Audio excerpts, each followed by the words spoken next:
अस्सलाम वालेकुम, आप देख रहे हैं GTV न्यूज़ और मैं हूं गौहर इशरत और मैं हूं जवेरिया अली। बुलेटिन का आगाज करते हैं ये बताते हुए कि इंग्लैंड के खिलाफ जारी मुल्तान टेस्ट में पाकिस्तानी बैटिंग लाइन मुश्किलात का शिकार है। पाकिस्तानी बल्लेबाज सऊद शकील 94 रन बनाकर आउट हो गए। पाकिस्तान की 7 विकेटें गिर चुकी हैं और इस वक्त अबरार अहमद और आगा सलमान की जानिब से मैच बचाने की कोशिशें जारी हैं। इस वक्त तमाम सूरत हाल पर बात करने के लिए असगर अजीम ने हमें ज्वाइन किया है। असगर, ये बताइएगा, इंग्लैंड के खिलाफ जारी मुल्तान टेस्ट में पाकिस्तानी बैटिंग लाइन इस वक्त मुश्किलात का शिकार है, आगे क्या सूरत हाल बनती देख रहे हैं? बहुत शुक्रिया। देखिए, पहले भी ये बात हमने कही थी कि ये टेस्ट पाकिस्तान के हाथ से निकल चुका है। इस टेस्ट में सबसे बड़ी जिम्मेदारी कप्तान बाबर आजम की थी कि वो कोई मैच विनिंग इनिंग खेलें और कोई लंबी इनिंग खेलें ताकि पाकिस्तान को सपोर्ट मिल सके और खेल में वापस आ सकें, लेकिन ऐसा नहीं हुआ। चौथी इनिंग में वैसे भी प्रेशर और दबाव होता है, इस दबाव का सामना हमारे बैट्समैन नहीं कर सके।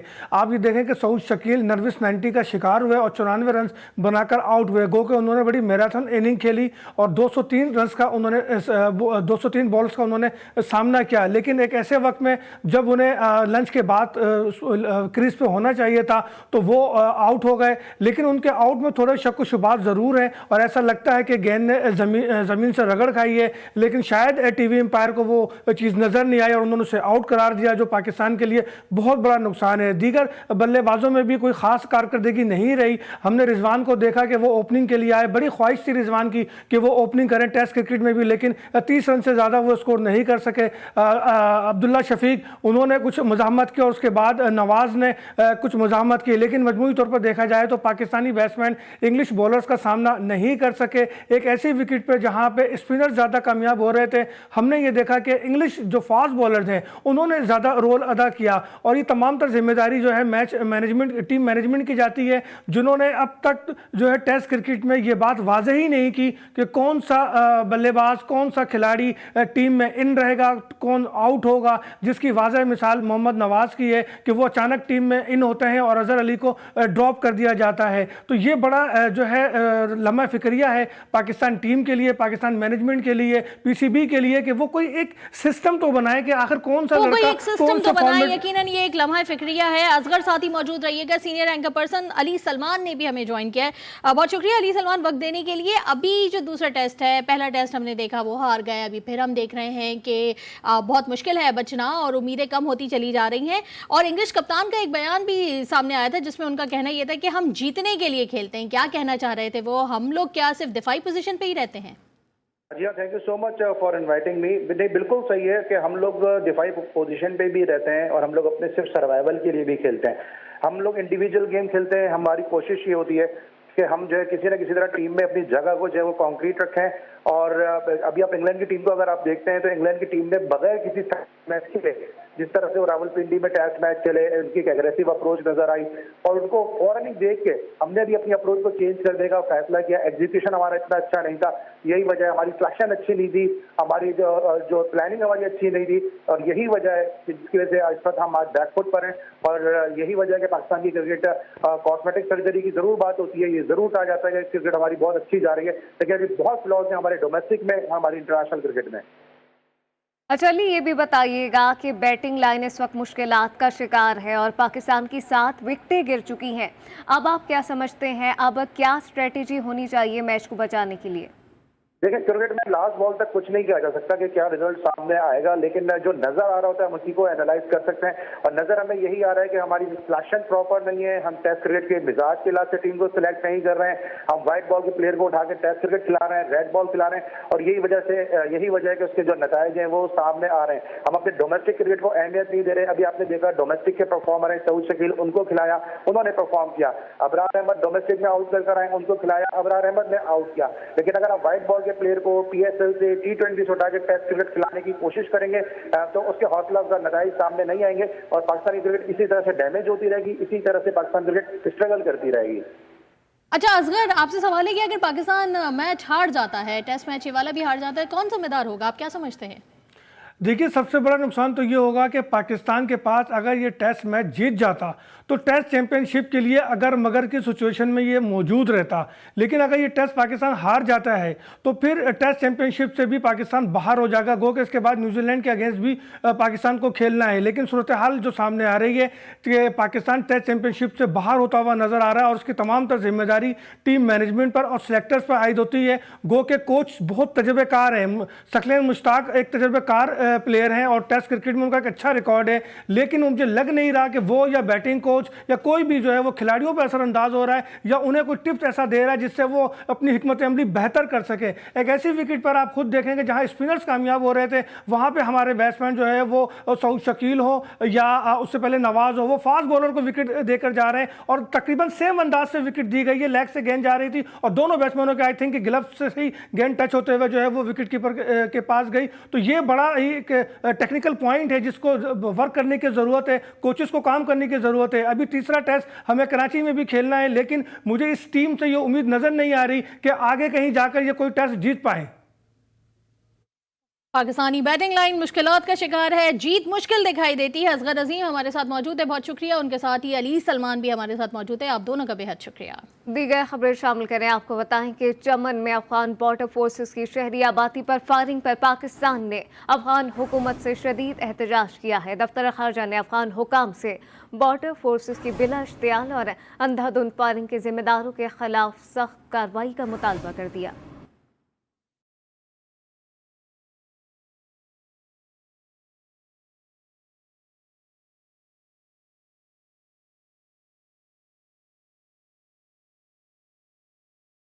दफ्तर खारजा की जानिब से पाकिस्तान के सरहदी इलाके चमन में शहरी आबादी पर अफगान बॉर्डर फोर्सेस की अंधाधुंध फायरिंग की शदीद मजम्मत करते हुए कहा गया है कि इस तरह के अफसोसनाक वाकयात दोनों ममालिक के दरमियान बिरादराना ताल्लुकात के मुताबिक नहीं है। तर्जुमान दफ्तर खारजा ने कहा कि अफगान बॉर्डर फोर्सेस की फायरिंग के नतीजे में 6 पाकिस्तानी शहरी जाँ बहक और 17 जख्मी हुए हैं। तर्जुमान दफ्तर खारजा ने कहा कि सरहद पर शहरियों की हिफाजत करना दोनों फरीकैन की जिम्मेदारी है, लिहाजा अफगान हुकाम से मुतालबा करते हैं कि जिम्मेदारों के खिलाफ सख्त तरीन कार्रवाई की जाए। तर्जुमान का मजीद कहना था कि दोनों ममालिक के मुतालिका हुकाम इस बात को यकीनी बनाने के लिए राब्ते में हैं कि सूरत हाल मजीद खराब न हो। गुज़िश्ता रोज ISPR की जानिब से बताया गया था कि अफगान फोर्सेस ने बलूचिस्तान के इलाके चमन में शहरी आबादी पर तोपखाने भारी हथियारों का इस्तेमाल करते हुए शदीद फायरिंग की, जिसके नतीजे में 6 अफराद शहीद हो गए जबकि 17 अफराद शदीद जख्मी हैं। पाक फौज की जानिब से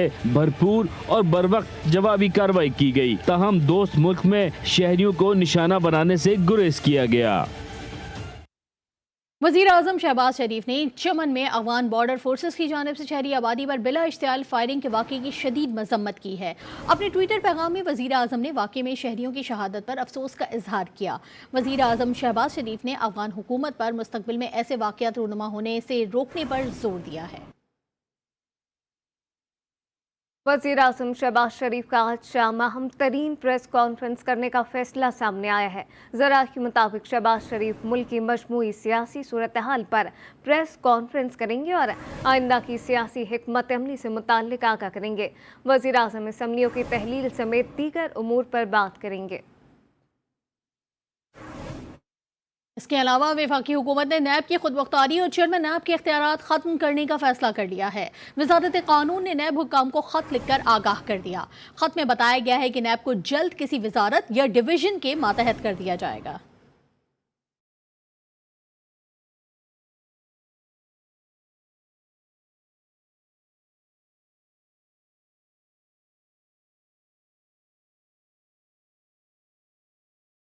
वफाकी हुकूमत का नैब की खुद मुख्तारी और चेयरमैन नैब के इख्तियारात खत्म करने का फैसला। वजारत कानून ने नैब को खत लिखकर आगाह कर दिया। खत में वजारत कानून का कहना है कि नैब एक खुद मुख्तार इदारे के तौर पर काम नहीं करेगा। नैब को जल्द किसी वजारत या डिवीजन के मातहत कर दिया जाएगा। चेयरमैन नैब इदारे से मुताल्लिक फैसला साजी और माली और इंतजामी फैसलों के मजाज नहीं होंगे। वफाकी हुकूमत की जानिब से नैब अफसरान की खुसूसी मराद और तनख्वाहें भी खत्म करने का फैसला किया गया है। नैब मुलाजमीन को तनख्वाहें दीगर सिविल सर्विस सर्वेंट्स के पेशा वराना ग्रुप्स के मुताबिक दी जाएंगी। नैब अफसरान की खुसूसी मराद दीगर सिविल सर्वेंट अफसरान के मुकाबले में ज्यादा हैं। नैब में आला तरीन ओहदों पर हुकूमत पहले ही पुलिस ग्रुप के अफसरान तैनात कर चुकी है।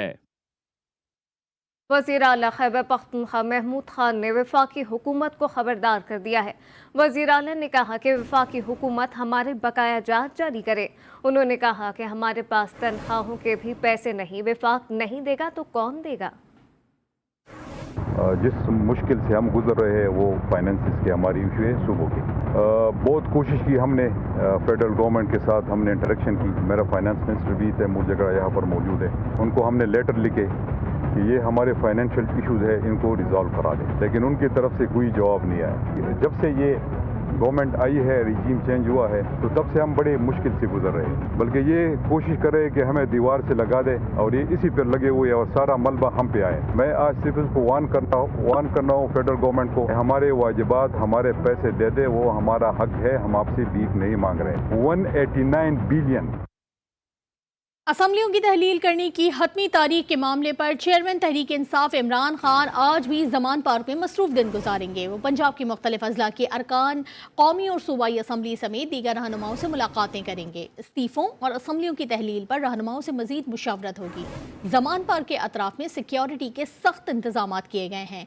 CCTV कैमरों की मदद से जमान पार्क के अतराफ की निगरानी जारी है। इलेक्शन कमीशन ने 13 दिसंबर को इमरान खान को पार्टी चेयरमैनशिप से हटाने समेत 5 अहम केसेस डीलिस्ट कर दिए हैं। अब समाअत 20 दिसंबर को होगी। डीलिस्ट होने वाले केसेस में इमरान खान के ज़िमनी इंतखाबात में कामयाबी का नोटिफिकेशन जारी करने, अकबर एस बाबर की PTI के खिलाफ पॉलिटिकल पार्टीज ऑर्डर एक्ट 2020 के तहत शिकायत, AN 22 Mardan, AN 24 4 AN 31 Peshawar में इंतहावी अखराजात की तफसीलात जमा कराने, AN 108 फैसलाबाद, NA 118 ननकाना साहब में इंतहावी अखराजात की तफसीलात जमा कराने के केसेस शामिल हैं। NA 239 कराची और NA 45 को रम में इंतहावी अखराजात की तफसीलात जमा कराने के केसेस भी डीलिस्ट कर दिया गया है। सरबरा अवामी मुस्लिम लीग शेख रशीद का कहना है कि उनका ट्विटर अकाउंट टेक्निकल वजूहात की बुनियाद पर 3 रोज से बंद है। उम्रे के लिए 3 रोज से सऊदी अरब में हूं। आज पाकिस्तान वापस आकर देखूंगा कि ट्विटर अकाउंट क्यों काम नहीं कर रहा।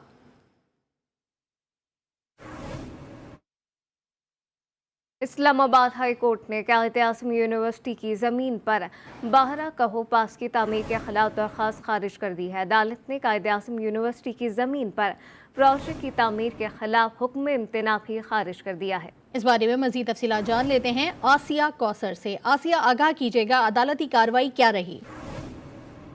जी बिल्कुल, आज कायद-ए-आज़म यूनिवर्सिटी की जमीन पर बाहरा को बाईपास की तामीर के खिलाफ जो दरख्वास्त दी गई थी उसे खारिज कर दिया गया और इस्लामाबाद हाई कोर्ट ने कायद-ए-आज़म यूनिवर्सिटी के प्रोफेसर की दरख्वास्त को खारिज कर दिया। कायद-ए-आज़म यूनिवर्सिटी की जमीन पर प्रोजेक्ट की तामीर के खिलाफ हुक्म इम्तना भी खारिज कर दिया गया। इस्लामाबाद हाई कोर्ट के जस्टिस मियां गुल हसन औरंगजेब ने जो है वो फैसला सुना दिया और अदालत ने फरीकैन के दलाइल सुनने के बाद फैसला महफूज किया था और इस्लामाबाद हाई कोर्ट ने जुमे के रोज ये फैसला महफूज किया था और आज महफूज शुदा फैसला जो है वो सुना दिया गया है और दरख्वास्त को खारिज कर दिया गया है। कायद-ए-आज़म यूनिवर्सिटी के प्रोफेसर ने तामीरात रोकने की दरख्वास्त दायर कर रखी थी और अदालत ने बाहरा को बाईपास केस में कायद-ए-आज़म यूनिवर्सिटी के प्रोफेसर की दरख्वास्त मुस्तरद कर दी।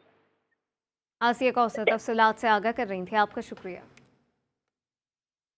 सिंध हाई कोर्ट में परवीन रहमान कत्ल केस में मुल्जमान की नजरबंदी का मामला, सेक्रेटरी दाखिला, IG सिंध और दीगर हुक्काम अदालत में पेश हो गए। IG सिंध सवालों के जवाब पर अदालत को मुतमईन करने में नाकाम रहे, जिस पर अदालत ने IG सिंध पर बरहम हो गई।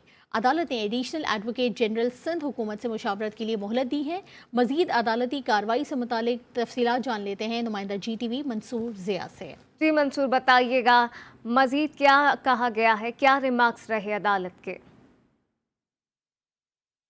जी बिल्कुल, आज सिंध हाईकोर्ट में परवीन रहमान कत्ल केस में जो अदालत की जानिब से मुल्जिमान को बरी कर दिया गया था, उसके बाद सिंध हुकूमत की जानिब से मुल्जिमान को 3 माह की नज़रबंदी के अहकाम जारी किए गए थे, जिसके बाद मुल्जिमान ने सिंध हाईकोर्ट से दोबारा रुजू किया था। ताहम आज उसी हवाले से इस केस की समाअत हुई है। ताहम एडिशनल इस हवाले से दीगर पुलिस हुकाम, IG सिंध, सेक्रेटरी दाखिला और दीगर पुलिस के आला हुकाम अदालत में पेश हुए। ताहम अदालत की जानिब से IG सिंध से सख्त सवालात पूछे गए, जिसके बाद IG सिंध जो है वो अदालत को मुतमईन करने में नाकाम रहे, जिसके ऊपर अदालत ने उनकी सख्त सरजनिश की है और ये सवाल पूछा है कि जब आप ये बताएं कि अदालत की जानिब से मुल्जिमान को बरी कर दिया गया था, तो फिर ऐसी क्या नौबत आई कि आपने दोबारा मुल्जिमान को उनकी नज़रबंदी के अहकामात जो है वो जारी कर दिए? ऐसे क्या सबूत आपके सामने आए थे सिवाय इसके कि सोशल मीडिया पे ये बताया गया कि खतरनाक मुल्जिमान को रिहा कर दिया गया, तो उसके बाद आपने फ़ौरन अपना काम जो है वो करके दिखा दिया है?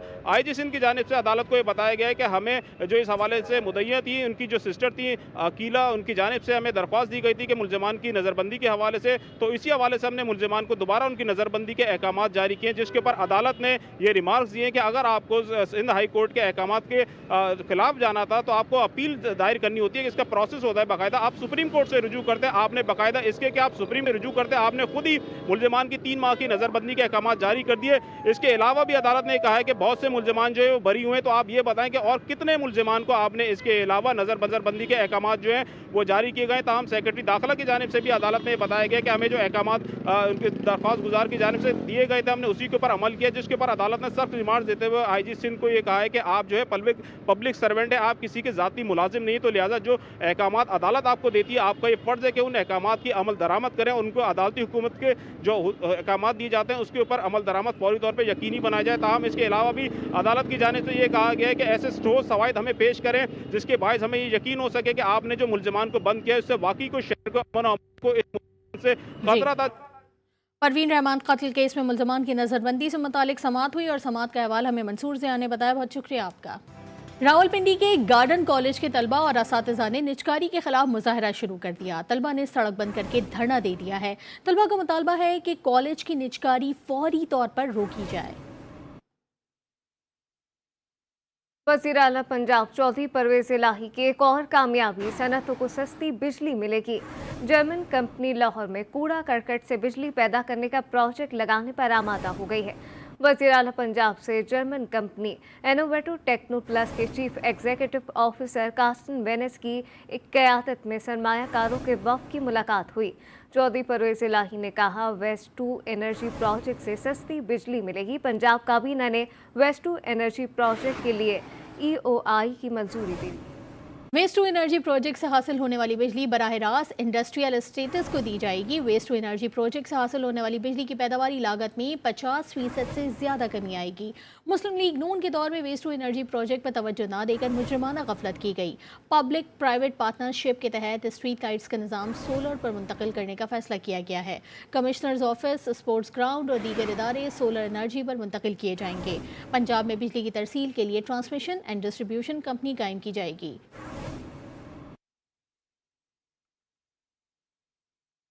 कोयटा मेट्रोपॉलिटन कॉरपोरेशन के मुलाजमीन तनख्वाहों की अदम अदायगी के खिलाफ एहतजाज कर रहे हैं। मजीद जानते अपने नुमाइंदे मोहम्मद फैजान खान से। जी फैजान, बताइएगा। जी बिल्कुल, सब मैं मौजूद हूँ कोयटा मेट्रोपॉलिटन कॉरपोरेशन के दफ्तर के सामने, जहाँ पर तनख्वाहों की अदम अदायगी के खिलाफ मेट्रोपॉलिटन कॉरपोरेशन के जो मुलाजमीन है वो सरापा एहतजाज है। मुलाजमीन ने एहतजाजन जो मेट्रोपॉलिटन कॉरपोरेशन के दफ्तर के सामने सड़क है उसे बंद कर दिया है और यहाँ पर जो मेट्रोपॉलिटन एडमिनिस्ट्रेटर है उनके खिलाफ नारेबाजी भी कर रहे हैं। इस वक्त हमारे साथ मेट्रोपॉलिटन मुलाजमीन इत्तेहाद के सदर भी मौजूद हैं। इनसे जानते हैं कि कितने माह की तनख्वाहों की जो है अदायगी नहीं की गई। जी बताएगा, कितने माह की तनख्वाहों की अदायगी नहीं की गई जो आज आप लोग एहतजाज कर रहे हैं? जी, हमारे जो अर्जी मुलाजमीन है पिछले 4 महीनों से उनको तनख्वाहों की अदायगी नहीं की गई है और हमारे पास जो अर्जी और मुस्तकिल मुलाजमीन है वो कम से कम इस टाइम 4,500 के करीब हैं। और हमारा मुतालबा ये है कि अब क्रिश्चनों का क्रिसमस 25 दिसंबर को है और उसका जो हमें सालाना आम तातीलात का मुआवजा मिलता है, जिन दिनों में छुट्टियाँ होती हैं हमारे मुलाजमीन सड़कों को सफाई करते हैं, कोयटा शहर को साफ़ सुथरा रखते हैं, मगर अभी तक उनको आम तातीलात का मुआवजा नहीं दिया गया और हमारी तनख्वाहों की बंदिश है। जी बिल्कुल, जैसे आप इंसान का यही कहना है कि 4 माह से जो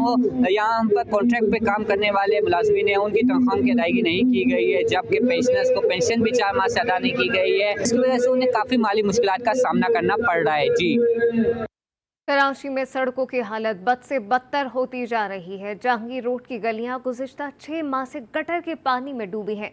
इस वक्त हमारे नुमाइंदे वसीम हैदर वहीं पर मौजूद है। मजीद तफसीलात उनसे ही जान लेते। वसीम, आगाह कीजिएगा। जी बिल्कुल, मैं इस वक्त मौजूद हूँ जहांगीर वेस्ट क्वार्टरों में, जहाँ पर आप सूरत हाल देख सकते हैं कि हर गली में जो है वो गटर उबल रहे हैं। तकरीबन 6 महीने से साल का अरसा हो गया है यहाँ की गटर लाइनें तब्दील नहीं हुई हैं, जो गटर चौक हो चुके हैं उनको खोलने वाला यहाँ पर कोई नहीं है। कोई इदारा जो है आज जिम्मेदारी लेने को तैयार नहीं है। इलाका मकीन सख्त परेशानी का शिकार है। इस वक्त इलाका मकीन हमारे साथ मौजूद हैं। आइए इनसे बात करते हुए जानने की कोशिश करते हैं कि आखिर इन गलियों का जिम्मेदार कौन है। मैं इस वक्त जो नए हमारे एडमिनिस्ट्रेटर आए हैं कराची, पहले तो उनको वेलकम करता हूं और फिर उनको कहता हूं कि अपनी ज़िम्मेदारियों को अब देखें। और जिस तरह की यहाँ जनाजा भी अब जा नहीं सकता, यकीन करें मस्जिद के लिए जाना मुश्किल है, जुमे की नमाज़ पढ़ना मुश्किल हो गई। इसी तरह घरों के अंदर वॉशरूम उबले हुए हैं। जी आपने सुना इनका ये कहना था, बल्कि बड़े सख्त नाराज़ भी हो रहे थे ये सिंध हुकूमत के ऊपर कि हुकूमत का कोई भी जो इदारा है वो जिम्मेदारी लेने को तैयार नहीं है। इसी सूरत हाल को सामने रखते हुए इलाका मकीन जो है वो एहतजाज भी करने के मूड में है कि अगर ये 3 से 4 दिन में इस गलियों को साफ़ नहीं किया गया, जो तमाम गलियों की ये सूरत हाल है, तो फिर वो जहांगीर रोड को भी ब्लॉक कर सकते हैं। जी, कराची पुलिस की शोबा तफ्तीश में माशी बहरान का शिकार केसेस की तफ्तीश के लिए मुख्तस रकम इंतहाई कम पड़ने लगी। तफ्तीशी पुलिस अफसरान सरकारी रकम से अखराजात पूरे करेंगे तो कैसे करें? पुलिस अफसर को मिलने वाली रकम के आदाद शुमार की रिपोर्ट GTV न्यूज़ को मौसूल हो गई। तफसीलात हमारे नुमाइंदे सौलत जाफरी से जानते हैं। जी सौलत, बताइएगा पुलिस तफ्तीश के लिए कितनी रकम मिल रही है और पुलिस अफसरान का क्या कहना है? जी बिल्कुल, देखिए पुलिस के शोबा तफ्तीश में माशी बदहाली की सूरत हाल पैदा होना शुरू हो गई है। महंगाई के दौर में भी केस की तफ्तीश के लिए मुख्तसर रकम इंतहाई कम है। तफ्तीश पुलिस अफसरान कशमकश का शिकार हो चुके हैं। सरकारी रकम से अखराजात कैसे पूरे किए जाएं, तफ्तीशी पुलिस अफसर को मिलने वाली रकम की आदाद शुमार की रिपोर्ट GTV न्यूज़ को मौसूल हुई है। कत्ल और इक़दाम कत्ल के केस में तफ्तीशी अफसर को सिर्फ 12,000 रुपये का बजट फराहम किया गया है, जबकि झगड़े के दौरान मामूली और गैर मामूली जख्म आने की सूरत में तफ्तीशी अफसर सिर्फ 1,000 रुपये का बजट उसको दिया गया है। इसी के साथ साथ जो असलहे केस में और मंशियाती केस में गिरफ्तार होने वाले मुल्ज़िमान हैं, इनके केस पर जो है वो अच्छा खासा जो है वो खर्चा सामने आता है, लेकिन इनको सिर्फ 1,500 रुपये का बजट जो है वो दिया गया है, जिसमें जो तफ्तीशी अफसर है उसका ये कहना है, जो जराए हैं हमारे वो बताते हैं कि तफ्तीशी अफसरान इंतहाई परेशान है, क्योंकि 1,500 रुपये में सिर्फ उनका आने और जाने का किराया जो है वो मुकम्मल हो जाता है। उसके बाद दीगर अखराजात हैं कोर्ट के और दीगर मामलात हैं, उसमें महंगाई के दौर में केस की तफ्तीश के लिए मुख्तसर रकम इंतहाई कम है। सौरभ जाफरी अपडेट कर रहे थे, बहुत शुक्रिया आपका। और अब आपको बताएं कि जाम शोरूम में डाकू ने फायरिंग करके पुलिस एहलकार को कत्ल कर डाला। कोटरी के इलाके खुदा की बस्ती में पुलिस एहलकार कादर खोसो ने मशकूक मोटरसाइकिल सवारों को रोका, जिस पर डाकू ने फायरिंग कर दी और फरार हो गए। पुलिस के मुताबिक मुल्ज़िमान की गिरफ्तारी के लिए छापे मारे जा रहे हैं। और पाकिस्तान टेलीविज़न, फिल्म और स्टेज के मारूफ सीनियर अदाकार फिरदौस जमाल कैंसर में मुब्तला हो गए हैं। अदाकार के बेटे हमजा फिरदौस ने इंस्टाग्राम पर एक पोस्ट के जरिए मद्दाहों को बताया है कि उनके वालिद का कैंसर का इलाज शौकत खानम में चल रहा है। उन्होंने वालिद के लिए खुसूसी दुआओं की दरख्वास्त भी की। कोयटा की अखबस्ता हवाओं ने कराची में एंट्री दे दी है। शहर में गर्द आलूद हवाएं चलने की वजह से शहरी मास्क पहने। लाहौर में स्मॉग के बायस फ़ज़ा का मेयार इंसानों के लिए ख़तरनाक होने लगा, जो गले में जलन, सर दर्द और सीने में तकलीफ का बायस बन सकता है। मुल्क भर में मौसम की मज़ीद तफसीलात इस रिपोर्ट में।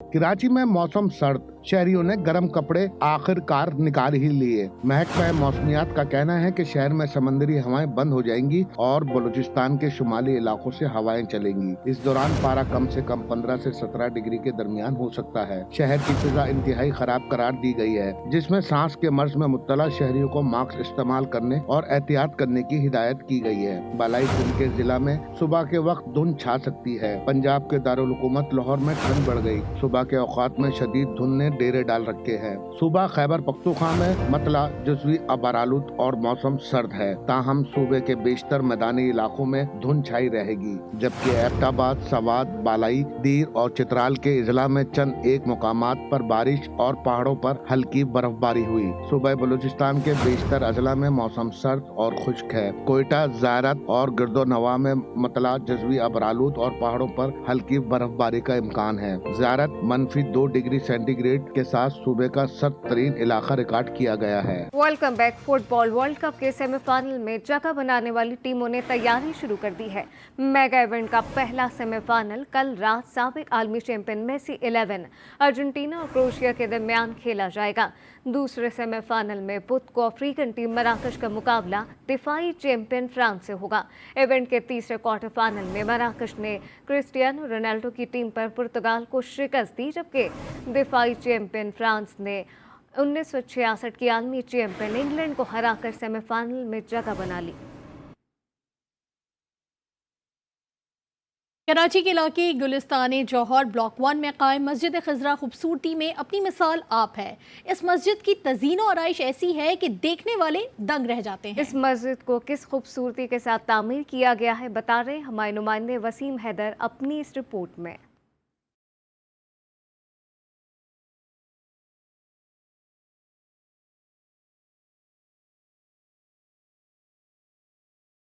अल्लाह के घर की जीनत और तंजीद और आराइश हर मुसलमान अपना फर्ज समझता है, इसलिए इसकी खास देखभाल की जाती है। कराची के इलाके गुलिस्तान जौहर ब्लॉक 1 में वाक़ ये खूबसूरत मस्जिद अपनी मिसाल आप है। मस्जिद खिजरा यूनिवर्सिटी रोड से 60 फुट ऊंची एक पहाड़ी पर मौजूद है। इस खूबसूरत मस्जिद में 300 से जायद नमाजी एक वक्त में नमाज अदा कर सकते हैं। यहाँ नमाज पढ़ने वालों का कहना है कि यहाँ का सुकून और मस्जिद की लोकेशन का जवाब नहीं। कुदरती तौर पे यहाँ पे एक सुकून है। मैं खुद यहाँ सोचता हूँ कि यहाँ आने के बाद बड़ा सुकून मिलता है कुदरती तौर पे। ये अल्लाह का देन है, किसी के कोई कमाल नहीं है। एक मीनार और एक गुम्बद वाली मस्जिद की सरपरस्ती वाटर बोर्ड की जिम्मेदारी है। 2014 में बनने वाली इस मस्जिद में गुसल खाना अलग से तामीर किया गया। मस्जिद के पेश इमाम अशफाक का कहना है, यूँ तो अल्लाह के हर घर में इबादत का अपना मजा है, मगर यहाँ नमाज पढ़ाते उन्हें बहुत सुकून मिलता है। हम जो है ना शुरू में मुफ्ती साहब भी और बाकी कमेटी वाले भी सामने वाले से पूछते हैं कि आप जो है ना पैसे देना चाहे तो आपके जो है ना कारोबार क्या है, हलाल है हराम है, तो उस एतबार से भी माशाल्लाह इसमें जो है ना सुकून बहुत ज्यादा है। मस्जिद के सहन से यूनिवर्सिटी रोड का खूबसूरत नज़ारा बहुत दिलकश है। यूनिवर्सिटी रोड से 60 फुट बुलंद पहाड़ी पर वाक़े मस्जिद खिजरा कराची की एक खूबसूरत मस्जिदों में शुमार की जाती है। यहाँ पर नमाज पढ़ने वालों का कहना है कि वाटर बोर्ड के ज़ेर सरपरस्ती बनने वाली इस मस्जिद के क़याम को अब 6 साल मुकम्मल होने को जा रहे हैं। यहाँ पर एक सुकून और अल्लाह के घर की इबादत का अपना ही एक मज़ा है। कैमरामैन इरशाद अली के साथ Waseem Haider, GTV news, Karachi. News bulletin से फिलहाल इतना ही। देखते रहिए GTV न्यूज़।